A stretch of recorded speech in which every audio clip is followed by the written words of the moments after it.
Awesome! Yeah! You guys enjoyed the second official day of Comicon? Yeah? No? Yeah? What's that? Closer. Oh, you want me closer? Yeah, come All closer right. to us. Yeah, baby. I'm not afraid of the mic. I'm not afraid of the mic. Well, we would like to welcome you again to Phoenix Comicon here at Comicon 2011. Without further ado, I'll go ahead and introduce to you guys a co-creator, executive producer of Sci-Fi's Eureka, which will be airing the season 4.5 on a new night at 8 p.m. on Monday, July 11th. So let's go ahead and give a warm welcome to Jamie Palia.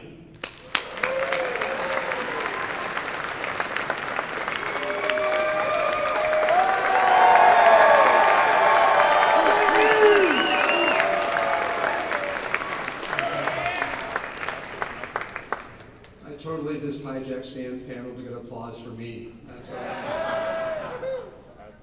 Hi, guys.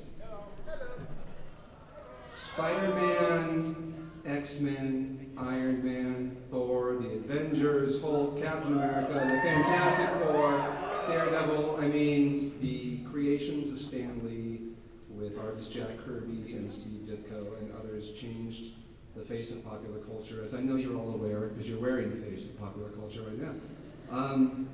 He created heroes who had humanity as well as powers, and we connected with them, and we cared about them.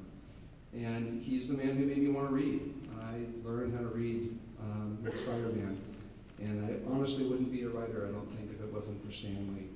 So it is my greatest honor and pleasure to introduce my childhood icon, and someone I get to now call a friend because of Phoenix Comicon last year, the one, the only, Stan Lee.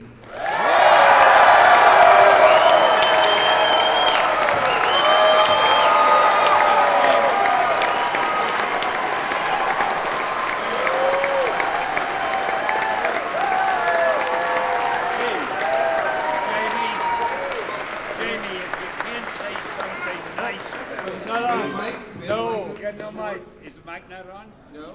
No. You want me to shout? I mean, we got one good mic in the whole place.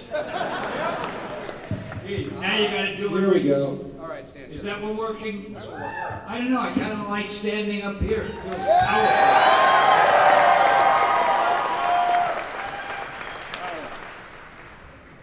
Next time, I wish you'd say something nice about me. Excelsior!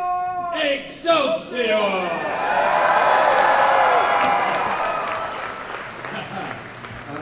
Okay, that's it for me. I'm going. You're gone. Always walk out on a high note, Stan. That's a good idea. The other reason I had to come was to right a great injustice that has happened in Hollywood. It's something that I consider. It's a personal mission of mine. We have the Oscars. We have Best Actor and Best Actress and Best Supporting Actor and Best Supporting Actress. Why don't we have an award for Best Cameo? Right?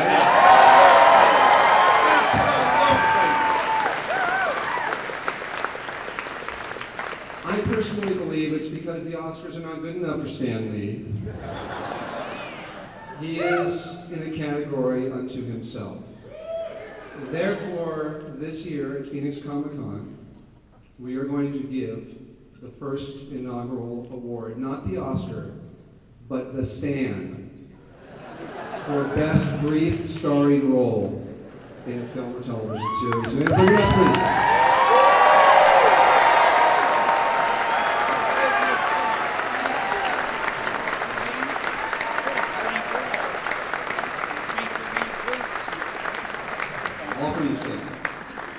That's the best part of it.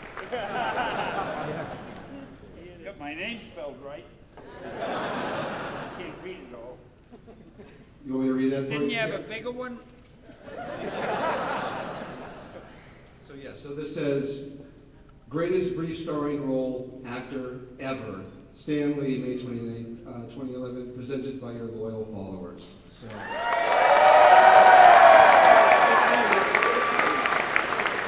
love it. like an Oscar. Or a Joe or a Sam. One last thing. Do I have to sit there again? If you want to. Can I stand with you? You can stand with me, absolutely.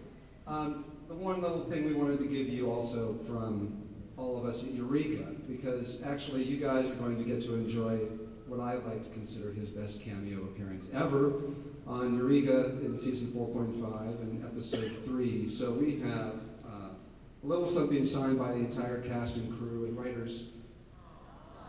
Oh, wow. But that was me. That was me in the cameo. Now that is terrific. All right, so Now I'm glad I came. Gee whiz. okay, so I know that I could stand up here and I could ask Stan a whole litany of questions that you guys are going to... I wouldn't have the answer anyway. He's just Wait, gonna I gotta tell you something. You know who this man is? Okay, I wrote a few comic books. This guy is a writer, a producer, a director of a TV series that is now in what season? We're making season 5 now, but... Season 5. How many people do that? He's like a one-man show. He writes movies, and I am so proud to be here with Jamie Paglia. I gotta tell you. Thank you, Beth. I had to say that on kind of the T-shirt. So, wow, it's certainly not a one-man show. There's an amazing group of people that make the show possible. But we're going to also be doing a panel for Eureka with the fantabulous Will Wheaton after this. So for those of you who want to stick around, we might actually get a peek at the cameo that he's doing for our show for that too.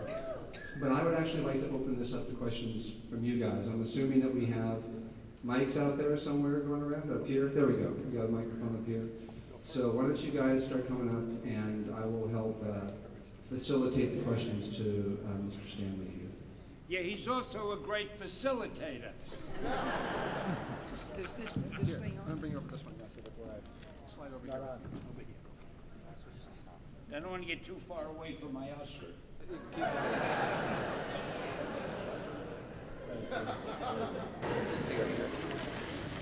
All right, Stanley, I'd like to apologize first off for the shirt that I'm wearing right now. It's a Superman shirt. I'd like to thank you because, again, I read because of comic books. It wasn't because I had to read, it's because I wanted to read. So I started collecting 3rd, 4th grade, and now I started teaching 4th graders, and I've been teaching for 5 years now. I'm about to start teaching 2nd grade. My question for you is this. When I taught 4th grade, one of my favorite questions to ask my students was, if you had a superpower, what would it be and why? So I'd like to ask you that so I can tell my kids, this is what Stan Lee said. So if you had a superpower, Mr. Lee, what would it be and why? If I had a superpower, what would it be, say? What would I want? What would you want and why would you want it? Well, that's 2 questions. I hate to confess this in front of all you people. And don't let it get any further, but I do not have a superpower. But if I did, the one that I would want is probably one you wouldn't expect. The superpower I would want is luck.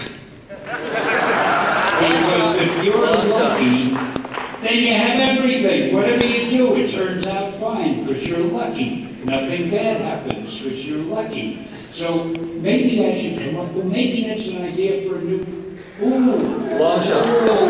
Mr. Lucky. Oh yeah, but he'll do it first because he's faster than I am. You'll see it on his show and he'll be a guest star and I'll have lost it.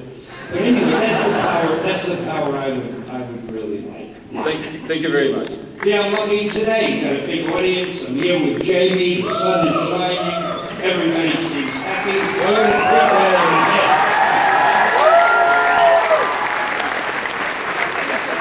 Stan, that's not luck. That's skill, and you got it. Anyways, I'm a big reader of DC also, Green Lantern. Loved your Just Imagine series when you released that. If you had the option of making any of your Just Imagine characters into an ongoing, which one would it be? Before I answer, I have to tell you something. Years ago, I heard perfectly. I had great hearing. Now, as you get older, what happens, I heard your voice, but the words don't sound clear when they come through the microphone. If I were talking to you, I'd hear everything you said. So, Jamie, would you just let me, would you translate? Absolutely. Repeat that one for me one more time. Okay. He wasn't listening. All right. See, you have skill. I don't. All right. If you can put any of your Just Imagine characters when you re-release Superman, Batman, Green Lantern, and such, and make them into an ongoing, which character would you? Those aren't stands. No, he did a Just Imagines. Gotcha. If you can make any of those characters into an ongoing, which one do you pick and why? You can make any of those characters into an ongoing. Which one would you pick and why? If I could make Superman or Batman ongoing, what do you mean they are ongoing? Aren't they still being published? I meant your versions, boss. Or man. I meant your versions of the characters, the ones that you did for DC. I did. You probably didn't see it. I don't know how many years ago, DC asked me to do a series called, I don't remember what they called it, but something like, if I had made up the characters, how would I write them? Oh, wait, well, what's the question? Let me let you answer it. What are you asking? The question is, I know you made all the characters. Which one would you like to have kept on going? Like if you could have kept on writing. Which would I have wanted to keep going? All of them. I thought I did a great job on all of them. I would say that you're the first one to actually make Aquaman interesting to me, so I give you great credit for that. I got to tell you, I love writing those. And I've often thought some of them would make great movies, but they can't do it because they can't contradict the way the characters really are. And I can't make a movie of it because they belong to DC. So those great ideas are in limbo somewhere, and I guess unless they reprint them, nobody will ever see them. What a pity. And they were so great. I've got to tell you, I'm my biggest fan. I can't really reach the mic.